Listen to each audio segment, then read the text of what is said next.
Here we go. It's the Cassius Morris Show. Thanks for tuning in. It's episode 193 of the podcast. Really thrilled about today's guest. We had him calling in on video. It took quite a few months of negotiation to make this actually happen. Understandably, he has a super busy schedule. Iconic frontman from Deep Purple, Whitesnake, an overall rock and roll icon and legend, David Coverdale, on the podcast today. Whitesnake has the second installment of their Red, White, and Blues series coming out November 6th. It's called Love Songs. And make sure to go to whitesnake.com to get all the information about the upcoming collection. Not only is this a collection of all the great Whitesnake love songs specifically, these are also completely revamped 2020 versions of all these songs, as well as 4 brand new unreleased tracks. And like we talked about in this interview that you're about to see, I really appreciate that they did it this way, because I get so sick and tired of certain groups that I love releasing the same old greatest hits compilation over and over again, and it sounds the exact same. There's no new tracks. There's nothing new to offer except for maybe a sticker on the front of the cover. So I really appreciate when a band goes in, they bring out things in the music that enhance it. It doesn't take away from the old sound, and actually offering you something new, something to actually entice you to buy it even more. That's when you can tell that people care about their fans. Before we jump into this, make sure to go subscribe to the new YouTube channel, Cassius Morris Clips. This is where you can find all kinds of highlights from the podcast, past and present. We're going to be pushing a bunch of content out that maybe if you're a new listener, you've missed.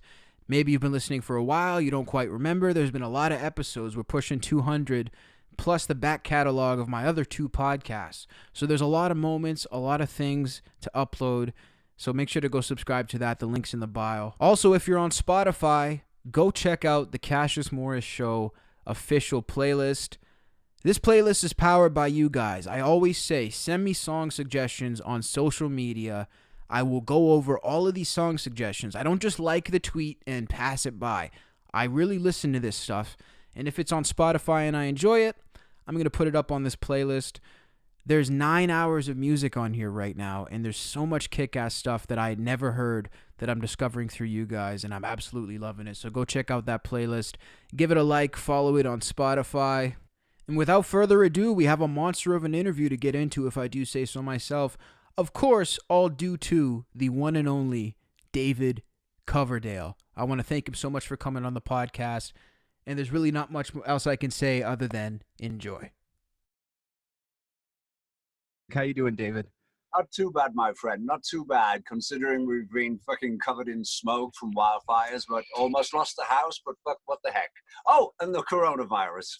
And the coronavirus, there's always that to boot. So you almost lost the house due to a fire. It came up. It was an utter miracle that we came up to a new pathway we'd put in around the property.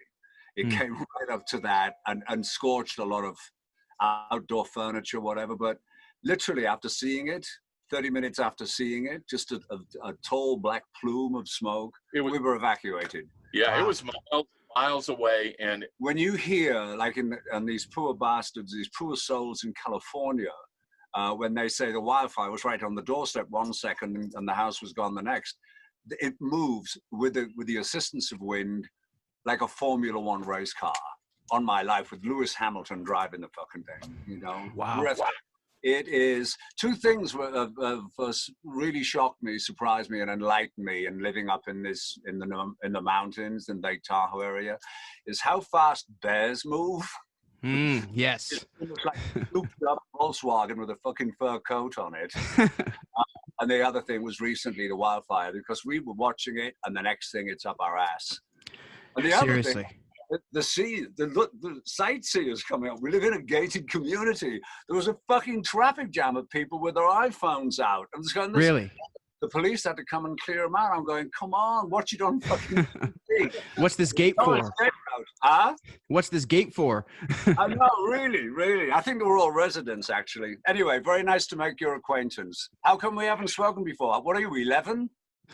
Well, I mean, I hope to look it for a while, but 21, I started around 11. But Oh, yeah, I'm definitely happy to make your acquaintance as well. And you know, David, before we jump into some more current things, I just wanted to bring people up to speed because you recently had a surgery for a hernia that you had, and it was actually postponed for quite a while due to COVID-19. So I'm just wondering, how are you recovering, and is there any health update that you can give us? You look great. no, thank you so much. It's actually not up here. I've had any work done. It's all down here, mate. You know? Right. And that's when we become to genitalia TV. No, I GTV. had two very, very extraordinary, I think the medical term is bilateral inguinal hernia. And they look like two ostrich eggs sticking out my groin. In underwear, I look really well fucking enhanced, you know. And then, of course, my wife would be bitterly disappointed, an ominous sigh of, you know, like, ah, disappointment when I actually stripped off. But you know, I was almost, if I didn't get rest during the day, I had to carry them like fucking eggs or something to the kitchen. It was a really, so my performance, I don't know whether you've ever seen me, is an entirely physical athletic show. Yeah. I put my voice up from the whole body. So if part of the body is compromised, it's really evident, you know. So we had to cancel the tour before the pandemic closed all the borders and stuff. This was something that happened once I'd gotten home from the Asian tour. Trying to lift up a suitcase was really foolish. But you know, everyone was in lockdown. There was nobody really to help. But we've had the surgery now. It wasn't safe for me, a man of my age. It wasn't a life or death thing, even though it was career threatening. And thankfully, we seem to be healing nice. I may even be able to have a fucking tub tonight when Really? when I put the Love album on. Of course, and I mean the rose petals and the candles, of course, are obligatory But here. it's a daily thing. I mean, I haven't been able to have a bath for 5 weeks. It sucks. I stink. Wow, but I mean, hey, at least you're healing up good. That's the thing, right? And I mean, it looks like you're getting to some music, and I mean, you have plenty of music to promote. Are you working on anything new? Because we see you in the studio at Hook City. Yeah, I'm working. Well, I can't. We don't have anybody in. We're Hmm. both Mikey, who you met earlier, and I are of an age. And Mikey's a cancer survivor, so his immunity level. We have to be extraordinarily vigilant in who comes in and who we interact with. So we embrace the whole thing to a breathtaking degree. I've been writing on some new songs. Initially in lockdown, I was treating people to, while my wife was in bed, and I was whispering songs or whatever, just to try to lift people's spirits around the world, because we have a fabulous social media. Just trying to think of things to make it not quite as tragic as the whole event is. Yeah. And then we've been working on the idea of the Red, White, and Blues trilogy for quite some time. And thankfully, Warner's and Rhino supported it in this. You know, we can't keep giving, how much are the box sets? Like 40, 50 bucks? We can't keep just expecting, certainly in this economic time, to be giving box sets. So I said, well, why don't we give some teaser albums, you know, of the taste of things to come? And they were totally supportive. And it's just an angle, you know, red, white, and blue. So Right. we released a rock album. It's done amazing love songs. It's not music to run a hot bath and cut your wrist by. There's some kick-ass stuff on there. It opens with a song called Love Will Set You Free, which is very kind of Stevie Wonder if he had rock guitar players working with him. Yeah. So it's not all slow and, you know, give me a box of tissues or whatever. Well, maybe. Yeah, you never know. It depends how the night goes. Never know with Red Beach. I love what you put on Twitter, the meme of it said, "Don't come into the hotel room. We're playing the album." And I mean, that's so perfect. Yeah. And that's what I love about it too, because it would have been very easy to just say, okay, we're going to do a ballad collection, but you didn't want to do that. You wanted to do something that covered love from all different angles, and something that was fun, sometimes a little slower, sometimes more up. Yeah. And also what I appreciate about this, David, is that you didn't want to just release another box set to just say, take the songs you've already heard in the same way. Yeah. I feel like every group sort of did a general remaster in like 2005, 2006, but you guys have carried on your remastering till now, right? Well, the circumstances, Michael, my co-producer, and I, over 30 years, we've always wanted to revamp. We've had a really successful run with our catalog, you know, over 100 million albums. It's incredible. But a lot of them sound of the time, which ain't too shabby, because that's a nice time capsule. But technology's brought things like, you can hear the slightest, you know, dynamic shift, you know, on stuff that you're working at home with to play. It's more advanced than what we recorded the Slide It In album on. Right. So we found this super guy called Christopher Collier. He mixed the Flesh and Blood album with us in a week, I think it was, and it was like, wow, with, you know, and it was really all of the ingredients, sonic ingredients that I love, and it was like, I said, okay, because I expected it to be a 2 or 3 week mix, and it was a week. And I said, well, do you want to remix the 35th anniversary of the Slide It In album? And that was like one of his dad's favorite records, you know? Right. So suddenly we started to go, well, let's do the lot. So for the hardcore fans, some of these things are like religious icons. Oh, don't touch it. You know, I'm sorry, but I like to arrange the fucking furniture or change the wallpaper now and again, so it doesn't become... you know, for me, and as a frustrated DJ who's been making mixtapes for 50 years or whatever, or since ever Sony and Philips came up with a cassette, I couldn't really make a great mixtape of Whitesnake, because the technology was so different.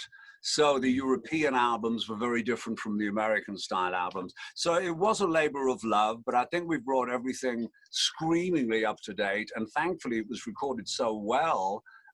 It's just the dynamics are really working, and it's a pleasure for me to be able to do a mixtape that works. Yeah, certainly. And you know, that makes a lot of sense, because through the years, everything is mixed and mastered in different locations, in different ways, and through different technology. So that makes perfect sense that it wouldn't sonically all go together like one piece, but you found a way to take all that stuff and blend it, which is really cool. Well, Whitesnake is a sonic identity, which has always reflected the musicians we've worked with. And we've worked with giants over the last, well, I think we're 43 years, 44. Amazing. Well, yes, before you were even twinkling your mom and dad's I know, but before they even had an idea. They loved you, though, by the way. Yeah, before puberty. Yeah. But the circumstance is, that's the other thing that's brought this amazing dynamic to Whitesnake, which has always made it interesting for me, is fresh, new players who I can encourage and inspire to spread their wings and fly, and they can ultimately inspire me to go to that next step. You know, there's always a method in my madness. I was watching a super documentary on Steely Dan's making of their album Asia the other day. Nice. And I was a big fan of Steely Dan, and certainly the session musicians, I knew a lot of them, you know, to hear them not really have a fixed band, but they would keep going back to the same players. You know, like for instance, Tommy Aldridge is over 30 years a Snake, you know, and is Reb Beach, you know, survived longer than a couple of my marriages, I think. But yeah, a lot of those guys, they end up sticking around when maybe other members of the group are maybe more interchangeable. Well, I don't like to, you know, we used to joke in the early days, Rainbow, my very dear friend Richie Blackmore, mentor, the ever-changing swing revolving door of Rainbow. And then suddenly Whitesnake turned into that, which was never part of the plan. One of the things that, if I feel that the vision is not being shared by a particular musician, then there's hardly any point in me trying to improve Whitesnake. You know, I'm from a generation who had to be seen as being progressive, Cassius. You know, and to me, progression was maybe telling the story a bit quicker, having a better rhyme than Moon in June, singing a bit better. You know, they were all just small increments, and I think I've achieved that. And when I review the catalog, what we've been doing in essence over the last 35 years, very solid work. It's very solid work, and it's been now through this trilogy. There's like 3 or 4 unreleased songs on love songs, I believe, but also through social media now, it's getting a whole bunch of new people being made aware of songs that are 20 years old or 30 years old that still resonate emotionally or physically with them. Exactly. No, and it's a great way to put it. And I mean, I'm curious, did you ever find yourself in the pitfall that a lot of music listeners, such as myself, were even in? Because 5 years ago, as you mentioned, a lot of people would say, don't touch this record. It's perfect the way it is. And I was one of those people. But as I discovered more about how sonics are working now and how they're bringing things out of the old mixes, I actually love it now. Was that ever you? The only thing we could do for a long time before we got our hands on the 24 tracks, you have to do transfers from analog, the big 24 track studios or whatever, onto digital. Right. So analog fades, and I've seen Michael with a Q-tip as tapes going through and bits of the tape are coming off, trying to capture that particular track on that pass, because the graphite, what is it, the stuff that's on? Yeah, it's just after. It's fragile. So it makes Egyptian mummies look like fucking amazing compared to. Sometimes you only get one chance. You get one pass. You have to bake because the emulsion comes away. And so you'll bake. You know all that stuff about baking, having to bake. And razor blades even, right? Well, those were the days that frightened me when I first saw cocaine-addled engineers in the morning with a rough razor blade doing an edit. My God, I'd be fucking what? I guess they didn't just have them laying around for no reason. Oh, no. They were utilized for multifarious reasons. That's amazing. So, and you mentioned about the session group. I mean, you could never just say, okay, we're going to add a new bass player or a new guitarist and not click with that person. You need somebody that's going to give you energy to go out there with, right? It's a huge deal. It's a team. I love being the singer in a band, whether it's acknowledged as my band. I'm always honored. I always text the guys after shows. It's such an honor to be the lead singer for you guys, which is absolutely fact. These are my extended family. It's always sad when a member of the family decides to shit in the nest rather than spread the wings and fly, Right. But the circumstance is I have to keep my eye on the prize, the big picture, and that's Whitesnake and the well-being. I don't want soap operas. I don't want daily dramas. Believe me, there's enough in an industry that we've chosen as a profession. That's true. Why add extra? Yeah, it's the worst. I swear to God. I know a lot of my contemporaries don't even speak to each other, and it's kind of a business arrangement. But there you go. I can't do that. Are you friends with most of the guys in the rock business? Because you seem to have a good rapport. Well, I've been very, very cool. I'm working on, Mikey and I have been working on, my primary way of promoting Whitesnake is to tour, right? So we've been sitting and going, what can we do in this lockdown? Because I don't see the pot of gold at the end of the rainbow the way things are right now. And I don't either yet. There's no way I'm endangering my band, my crew, members of my family, my fans. Are you kidding? It has to be done right. And I have to stay in fucking shape because I ain't getting any younger, because I'm determined to do my farewell, my gratitude and tour of the world for a 50-year career. So we've been working on the idea of a radio show coming up your ass, Cassius. Hey, coming out right in the AM to you. No, it's a lot of fun. People through my social media see now I've got an eccentric sense of humor. They're getting to know me better than just music paper interviews for decades or whatever. Yeah. They come and ask me whatever they want, So we're working on, we've interviewed several very close friends and stuff. I can't really say too much about it till we find a home for it. But part of it involves me talking with very well-known musicians about, what got them started, what was the music that inspired them, because a lot of the stuff that inspired me had nothing to do with hard rock. you know. Right. When I joined Deep Purple, my most played albums was There's a Riot Going On, Sly and the Family Stone, Donny Hathaway Live, and Music from My Mind, Stevie Wonder. And I joined Guinness Book of Records, loudest band in the world. That's crazy, though. And I know you love Allman Brothers and all that stuff, too. I mean, that was your real roots. Well, that's the Allmans had an orchestral aspect to them, which two guitar players who complemented each other but didn't step on each other's toes. And it just made it very, very orchestral. The only thing that I wanted on top of that aspect were harmonies.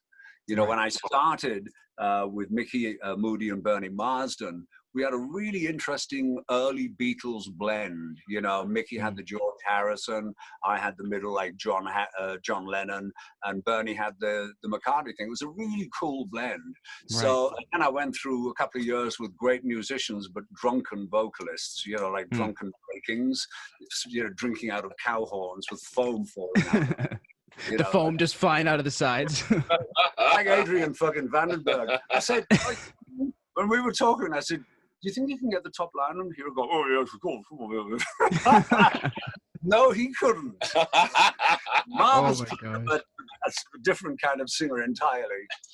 Is there any moments? I mean, there must be so many because it's been a party for over 40 years.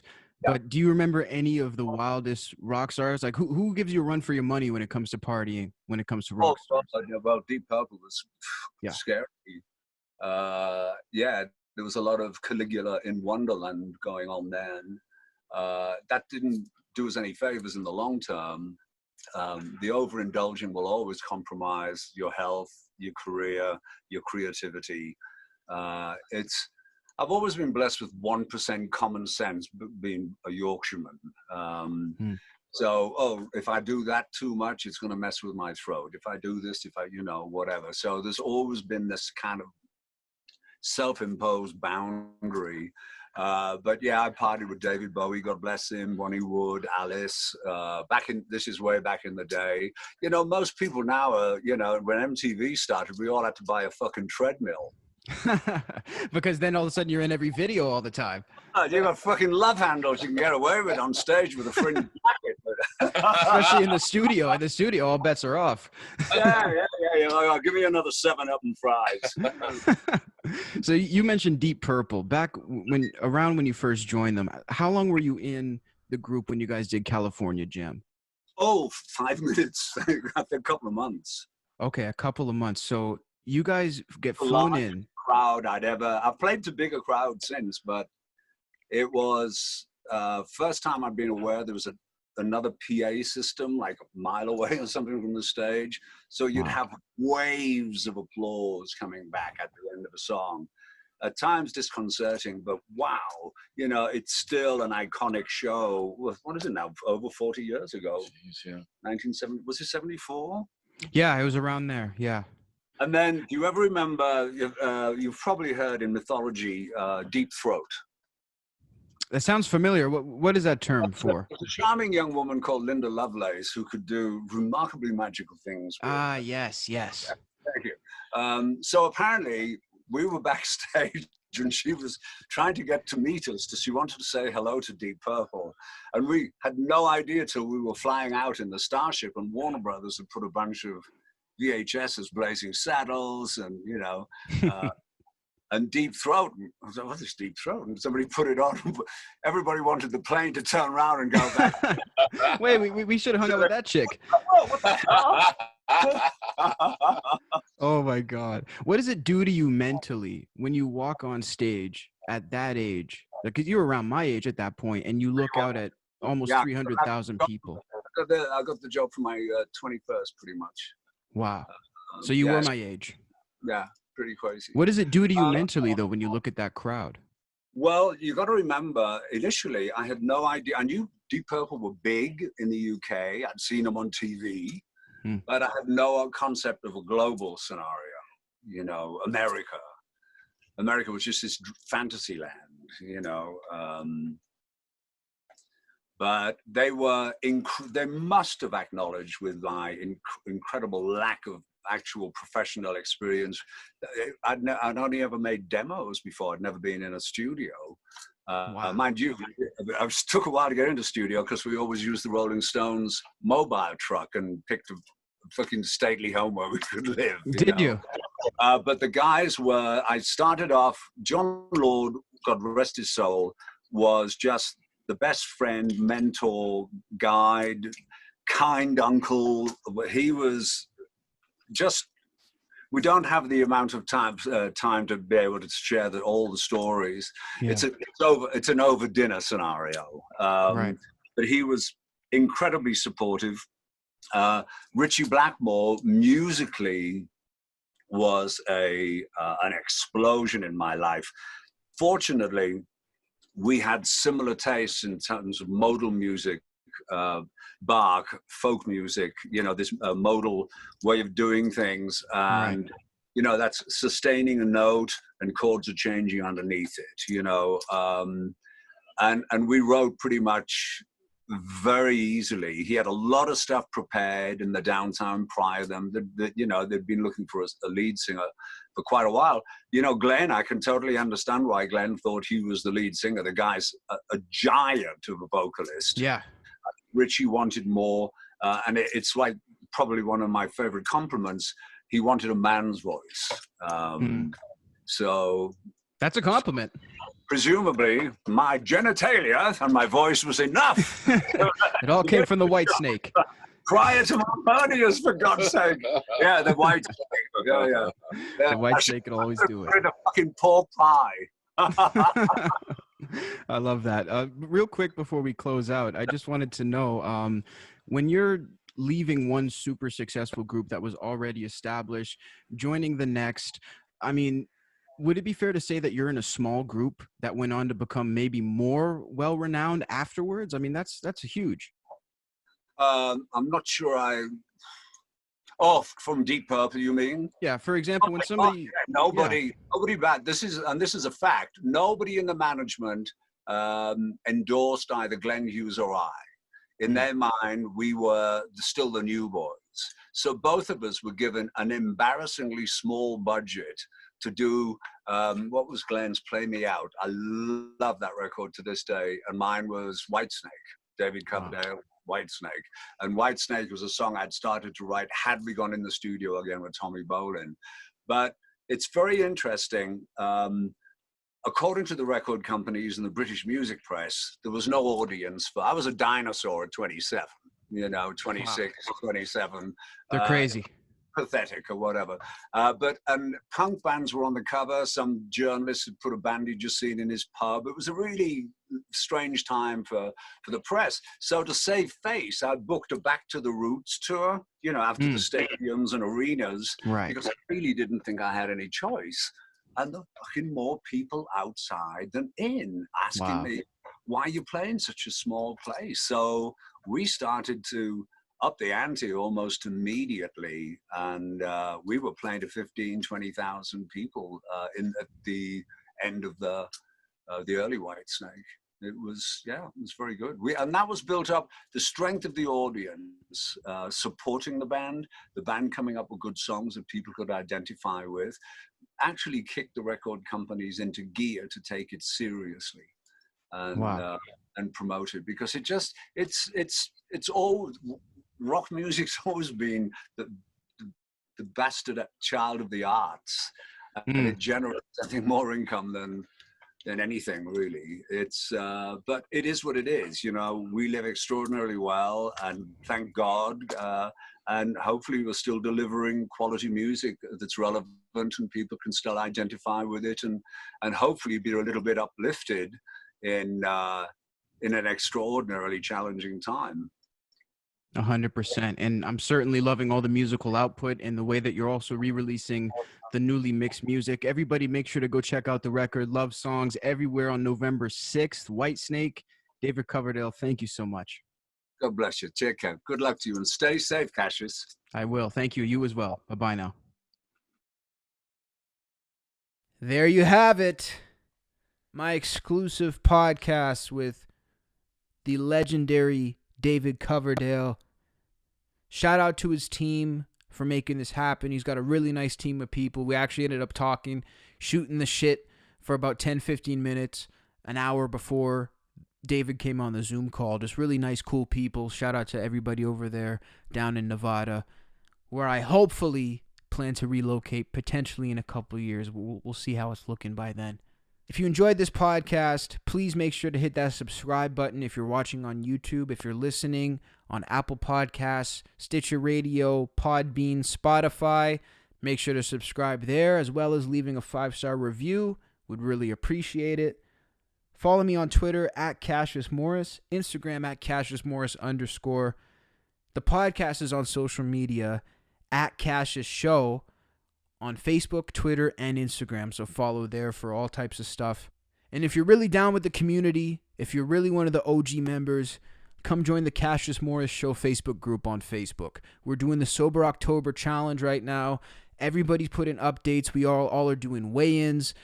I'm 10 days alcohol free. I'm feeling great. You know, I was never a huge drinker or anything like that. But when you got things to celebrate and there's a stressful year with quarantine 2020, that's the perfect storm, the perfect mixture. I think everybody, if you had 1 beer a night, 2020, you were having 2 beers a night. So I think it was a great year to get people out of their comfort zone. That's what this month has been about for me. Getting people out of their comfort zone. Fuck that. I'm not here to tell anybody what to do. It's getting myself out of my comfort zone and hopefully helping other people get out of their comfort zone if they want to. If you don't want to, I'm not telling you to do shit. But to do it together is something beautiful. And it's really something that has been inspiring. There's people who've lost hundreds of pounds. There's people who were close to death. There's people who are looking to gain weight. There's people who are battling different diseases, ailments. And it's just really inspiring that we're pulling through and we're doing this Sober October Challenge together. So that's my long-winded way of saying come join the Facebook group. I just wanted to give a shout out to all you guys. I really love the interactions we've been having there, and it's really inspiring me to be a better me. So shout out to all of you guys. I love you. Until next time, this is Cassius Morris saying, rock on.